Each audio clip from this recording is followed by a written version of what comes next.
Well, hey guys, welcome back in the garage, where today I'm going to be doing a review on the Kriega R30. I don't do many reviews in the garage, to be honest, but every so often when I do find a bit of a gem, then I feel it needs a bit of a review, or my 5p worth, to share it with you. So stay tuned and I'll take you through it in just a sec.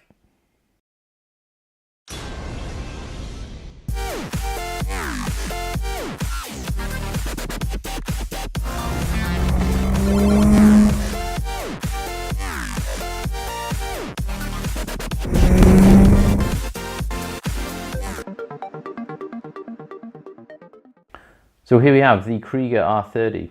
R30 stands for Rucksack 30 litres, which is the main compartment of the rucksack. The outside pockets are obviously extra volume. It isn't part of the 30 litres, so you've got that extra capacity on the outside. From Kriega, it's the only rucksack they make that's fully waterproof. It's actually a dry bag that's inside the rucksack, so it's fully waterproof. So you can enter the main compartment by undoing the three clips and rolling up, and it's slightly similar to a canoe bag. Bags that similar that I use to waterproof my kit on my other soft luggage when I go away on tour. And inside then you've got your 30 litre dry bag. This is actually removable and washable.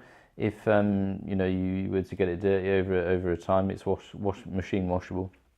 And a good feature on this is that it's white, so you can actually see all the way to the bottom of your bag, and it makes it easier to find stuff within the rucksack, which is an awesome feature. And this bag is actually designed by motorbike riders, which is a massive help on the design of it and the functionality of the rucksacks that make our lives easier and more comfortable for when we're out riding.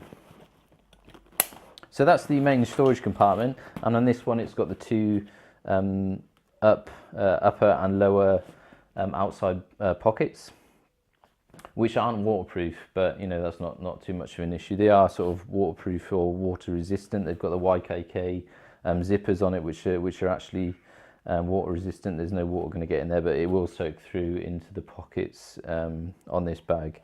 You've got various reflective 3M patches on the bag to keep you visible at night, which is awesome. And here you've got the logo, the R30 logo, which stands for the litres. It comes Kriega, I think they do from an R15 to an R35. So as I said before, it's to do with the amount of litres that comes with that particular rucksack.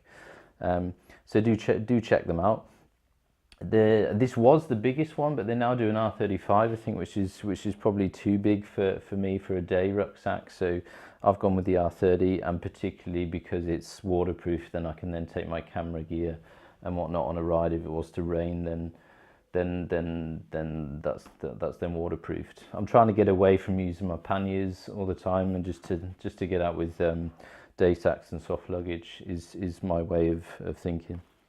So we've got three compression straps throughout the rucksack to obviously compress it. Once you've filled it up and loaded it up, you can compress the rucksack so it stays firm. And what's good is these little clips here. Once you've compressed the bag, all you do is slide it into this little clip, and then you pull it to one side, and it stops these straps flapping around. There's nothing worse. I've had it on my other bags. And then once you've tightened all your straps up, it's all flapping and knocking in the helmet or on your jacket, and it's just creating noise. So that's a good feature. The bag is made of ripstop nylon, which is also pretty good, pretty sturdy carry handle at the top. And what's the key point for me on buying this bag was this quad lock system, which what they call it. Gets away from the straps that come on other bags, where they sort of come around your shoulders and onto your armpits when you've tightened it. This actually sits on your chest, and I'll put it on in a sec just to show you. It's kind of like a parachute kind of harness. So it sits in the middle of your chest, and the idea is that the weight is then taken off your shoulders and off of your waist. You know, on previous rucksacks you may have a waistband to tighten up, which would then take the load off your shoulders, but then you've got it on the weight load on your lower back. So it's kind of, I don't know, for longer rides it's not ideal. But this, the whole entire weight sits on your chest, so it's taking the weight off your shoulders and off your lower back, so it's just all on your sternum. So what I'll do is I'll throw it on just to show you.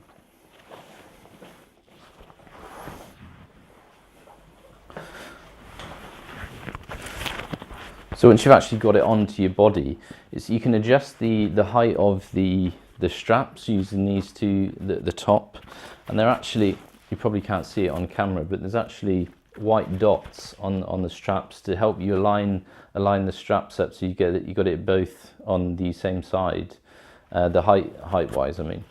So once you've adjusted the height to where you want it to, all you do is connect the two clips, and you can see the position of the straps are actually centered in my chest, so it's not under my armpits, you know, chafage under the armpits, and it's not going to then hurt on my shoulders.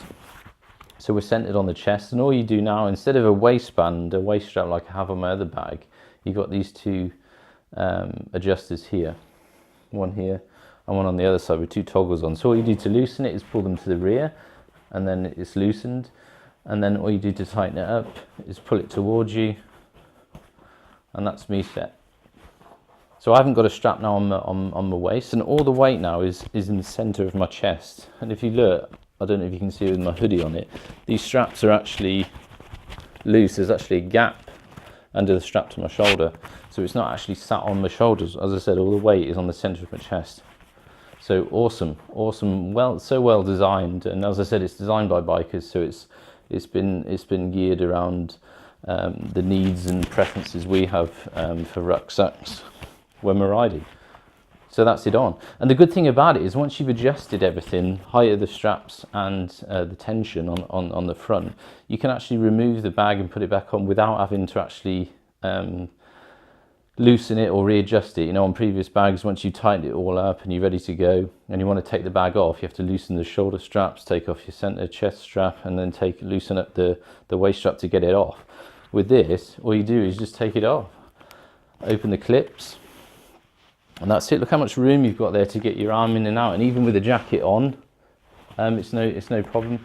So once you've adjusted it, it's just a one-time adjustment, and that's you then back on, ready to rock. So I just wanted to do a very quick comparison to the Venuti backpack that I've got, also a premium rucksack, not cheap, but the Kriega is 1,000 times better than this bag. So on this bag, once you've got it on, once you've got your weight in, or loaded it up, tighten your shoulder straps, chest strap on, waist strap on. So as you can see, the position of these straps is that it goes under my armpit. So if I've got a lot in the bag and it's heavy, you know, I've got all the weight on the shoulders, and it's actually then tightened under my armpit. So you could, you know, obviously you can't move as well in it. You could get a bit of chafage, and yeah, then the same with the waistband. Once you've tightened that up, it's designed obviously to take the load off your shoulders, which it does work, you know, but I can probably ride longer with the Kriega on fully loaded than I could with this. And as I said, when taking it off, you know, you're having to undo it all, so many straps, loosen off the straps, and then you can get it off. As I said, with the Kriega, you can throw it on and off with it fully adjusted, fully tightened up. So great bit of kit. So here are the straps that I mentioned before. I don't know if you could see it on camera before, so just a quick insight into the shoulder straps. So once to adjust these straps, the height of the shoulder strap, you've got these dots, which you've got 1, 2, and there's 3, which is underneath here because I've adjusted it. So these are reference points to use for when you're adjusting both straps, that you get them exactly the same. One's not higher than the other, etc. And that's how you adjust the height of it, and that's all you need to adjust on it. As I said, once you've got it on, you just tighten it up with the other straps, and then you're good to go. Same again on the reflective pads on the shoulder straps. Yeah, so that's about it. I hope that's been a benefit to some guys. I thought I'd just share that with you because it is such a good product, and I've been out with it a couple of times already. I'm very happy with it, so I'm sure I'm going to be on the road with it a lot in the near future. So hopefully that was of some benefit to you, and I'll see you next time.